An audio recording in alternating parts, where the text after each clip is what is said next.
النادي الأهلي يفوز على الجونة بثلاث أهداف نظيفة مقابل لا شيء، ويفوز على علاء عبد العال، لأن طبعا علاء عبد العال كلنا عارفين طبعا إن علاء عبد العال في أي فريق بيمسكه ضد النادي الأهلي طبعا بينزل بيلعب تكتلات دفاعية، بينزل ب 11 لاعب كلهم بيدافعوا.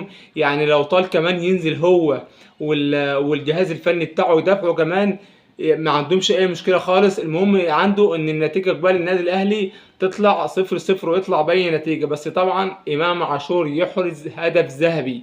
انا طبعا بسميه هدف ذهبي ليه؟ بالرغم ان الاهلي جاب 3 اهداف، بس انا بسمي الهدف ده بتاع امام عاشور هدف ذهبي، لان الماتشات اللي زي ديت مع علاء عبد العال بالذات، ان ما كنتش تجيب جون من بره منطقه الجزاء، فالموضوع طبعا هيبقى صعب بالنسبه لك. النادي الاهلي طبعا الحمد لله امام عاشور طبعا، حسين الشحات ضم لجوه وخد معاه 2 لاعيبه واداها لامام عاشور. طبعا سنيتا بس سنده صغيره كده بس لنفسه وشاطها في الجون قنبله، بصراحه قنبله، وحطها في مكان صح بعيد عن الحارس، والكرة دخل الجون الحمد لله. وبعد الجون ده فريق الداخلية بدأ يفتح خطوطه شوية، والحمد لله. علي معلول طبعا لأول مرة يلبس شارة القادة، يلبس شارة القيادة مع النادي الأهلي بعد 8 سنين. دلوقتي إن شاء الله هنخش في إحصائيات علي معلول مع النادي الأهلي. بس طبعا الجون الثاني بعد ما علي معلول لبس شارة القادة مع النادي الأهلي، رفع ركنية، ومحمود متولي على طول يحطها بدماغه الجون الثاني والجون الثالث. دي طبعا يا جماعة بسم الله ما شاء الله. يعني أني في الجون ده، الجون الثالث ده بالذات أنا بحيي جماهير النادي الأهلي في الجون الثالث ده بالذات. من قبل ما نشوف مين اللي هيلعب ضربة الجزاء، جماهير النادي الأهلي مع أول ماتش علي معلول يلبس فيه شارة قادة النادي الأهلي كلهم كانوا بيقولوا معلول معلول. يعني بصراحة يا جماعة يعني عشان خاطر علي معلول، يعني بنشوف فيه الانتماء، بنشوف فيه الوفاء، بنشوف فيه الإخلاص بصراحة بتيشيرت النادي الأهلي. يعني تحس كده إن في علي معلول في روح النادي الأهلي. فجماهير كانت حابة إن علي معلول يشوط ضربة الجزاء في ماتش زي ده بالذات، لأن طبعا أول مرة يلبس شارة القيادة بتاعت النادي الأهلي، فكنا حابين إن علي معلول هو اللي يشوط ضربة جزاء. بس طبعا في الأول وفي الآخر أي حد يشوطها طبعا مصلحة النادي الأهلي طبعا فوق أي حد، كهربا ولا أي حد. بس طبعا كهربا حطها الحمد لله وأحرز الهدف الثالث. دلوقتي بقى هنخش على احصائيات علي معلول مع النادي الاهلي، لان طبعا هقول احصائيات في الماتش ده ليه؟ لان طبعا علي معلول طبعا زي ما كل زي لسه بقول لكم دلوقتي لسه اول ماتش يلبس شارة قائده النادي الاهلي منذ انضمامه للنادي الاهلي من 2016، منذ 8 سنين يلبس شارة قائده النادي. وعلى فكره علي معلول اول اجنبي في تاريخ النادي الاهلي يلبس شارة قادة النادي الاهلي، اول اجنبي. مفيش اجنبي جه تيشيرت جه النادي الاهلي قبل كده لبس شارة قيادة النادي الاهلي. هو جilberto لاعب الاهلي السابق كان لبسها ماتش واحد بس مع النادي الاهلي، كان في ماتش ودي.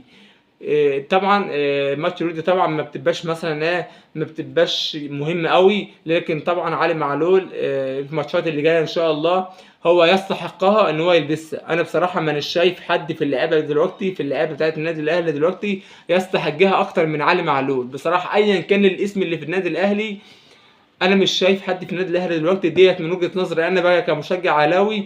من وجهه نظري شايف مفيش حد في الاهلي دلوقتي يستحق يلبس شارة النادي الاهلي غير علي معلول. بس طبعا النادي الاهلي كده في سيستم كده معين ان بالادميه القديم في النادي الاهلي هو اللي يلبس شارة النادي الاهلي. محدش طبعا يصدق ان كريم نيدفيد يلبس شارة قيادة النادي الاهلي على علي معلول. بس طبعا كريم نيدفيد حظه ان هو بس يعني لعب ماتش او اتنين جاب لي علي معلول. ما يجي الاهلي 2016 كان لعب يدوبك يعني حاجه بسيطه، فهو حظه بس ان هو لعب في الاهلي جاب لي علي معلول. دلوقتي بقى هقول لكم على الاحصائيات بتاعت علي معلول والبطولات اللي خدها مع النادي الاهلي.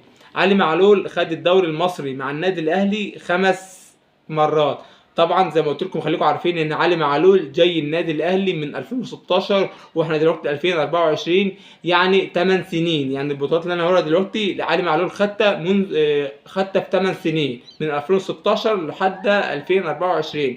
الدوري المصري 5 مرات، كأس مصر 4 مرات، كأس السوبر المصري 5 مرات، دوري ابطال افريقيا 3 مرات.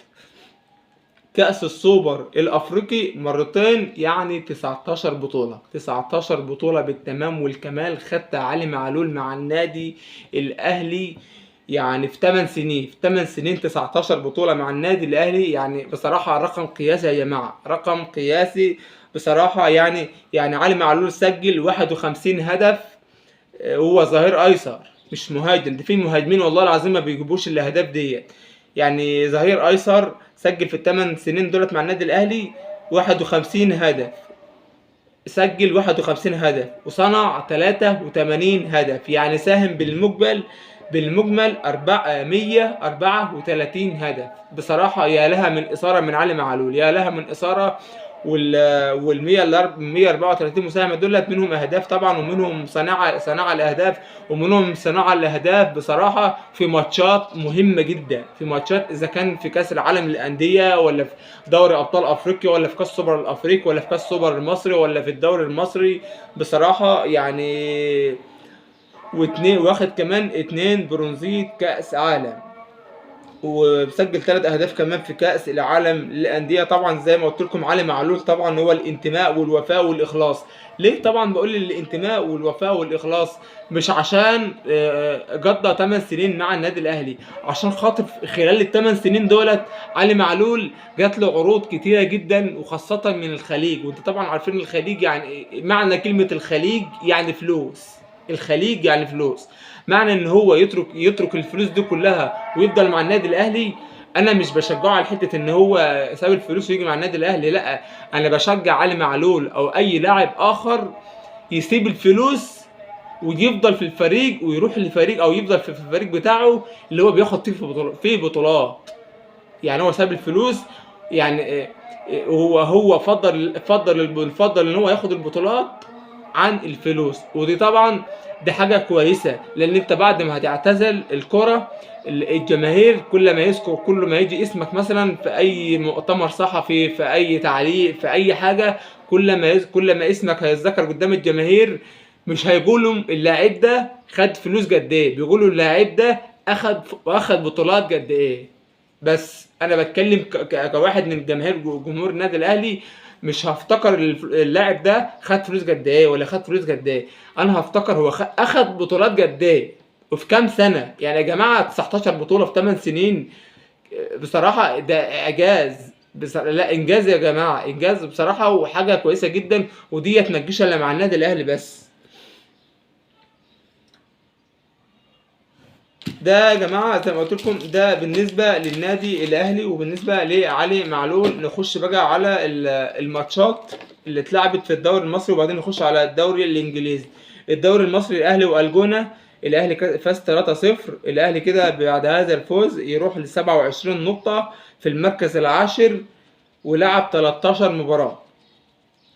نادي الجونة برغم هزيمته من النادي الاهلي 3-0 عنده من النقاط 28 نقطة في المركز التاسع، ولعب 20 مباراة. النادي الاهلي على فكرة في المركز العاشر وعنده 27 نقطة، بس فيه 3 فرق عندهم 28 نقطة وفرقتين عندهم 29 نقطة. يعني لو الاهلي فاز الماتش اللي جاي ممكن يتقدم 5-6 مراكز لقدام، لو الفرق ديت لعبوا ماتش مثلا وتعادلوا او كده يعني. بس كده كده الاهلي فاضل له ماتشات مؤجله.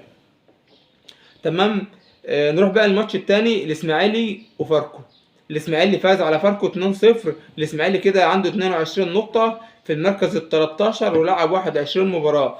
فاركو عنده 13 نقطه في المركز ال 17 ولعب 19 مباراة. المباراة الثالثة معانا سيراميكا كليوباترا والداخلية، وسيراميكا كليوباترا فاز 3-1. كده سيراميكا كليوباترا عنده 28 نقطة في المركز السادس ولعب 19 مباراة. أما نادي الداخلية عنده من النقاط 11 في المركز ال 18 والأخير ولعب 20 مباراة. نروح بقى على الدوري الإنجليزي. أرسنال وبورنموث، فريق اسمه بورنموث، وأرسنال فاز بنتيجة 3-0. كده أرسنال عنده من النقاط 83 في المركز الأول ولعب 36 مباراة. بورنموث 48 نقطة في المركز العاشر ولعب 36 مباراة. خليكم فاكرين الوقت تركيزي كله على أرسنال.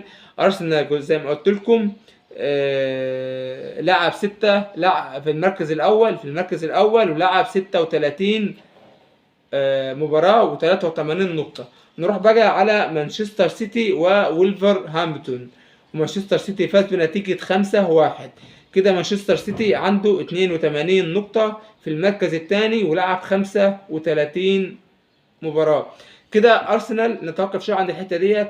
كده أرسنال لا عنده 83 ومانشستر سيتي عنده 82. ارسنال زياده نقطه عن مانشستر سيتي، ولكن مانشستر سيتي لعب مباراه اقل من ارسنال، وارسنال فاضل له ماتشين ومانشستر سيتي فاضل له 3 ماتشات.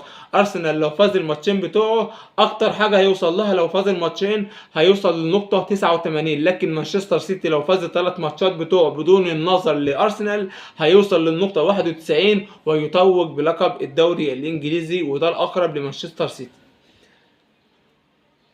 نروح بقى على الدوري السعودي، على عشان خاطر الخليج يعني ومحمد شريف كده. الخليج اللي بيضم في صفوف محمد شريف كان بيلعب مع فريق اسمه الطائي. الخليج والطائي اتعادلوا مع بعض 0-0. كده الخليج عنده 36 نقطة في المركز ال11 ولعب 30 مباراة. الطائي عنده 27 نقطة في المركز ال17 ولعب 30 مباراة. على فكرة الدوري السعودي عبارة عن 18 فريق، والخليج في الدوري في المركز ال11، يعني في منتصف الجدول بتاع الدوري السعودي. وبكده اكون خلصت معاكم نهايه فيديو النهارده. اتمنى من اي حد شاهد الفيديو لحد دلوقتي يا ريت ما يبخلش عليا باللايك. اللايك اهم عندي من الكومنت اللي انت بتكتبه، اللي انت بتغيب فيه دقيقه اللايك مش هيغيب معاك ثانيه. يعني لو انت هتعمل لي واحد فيهم اللايك لا الكومنت، لا اعمل لي اللايك وانا مستني على الكومنت. الكومنت ده تحفيز بس، انك بتحفزني ان انا اكمل ان انا اعمل فيديوهات، لكن اللايك بتخلي شركه اليوتيوب اللايك طبعا بيفرق معايا، لان بيخلي شركه اليوتيوب كتر اللايكات بيخلي شركه اليوتيوب ترفع فيديو عندها وتنشره على اليوتيوب وتخلي اكبر عدد من الناس اللي هم يشاهدوا الفيديو بتاعها. والسلام عليكم ورحمه الله وبركاته.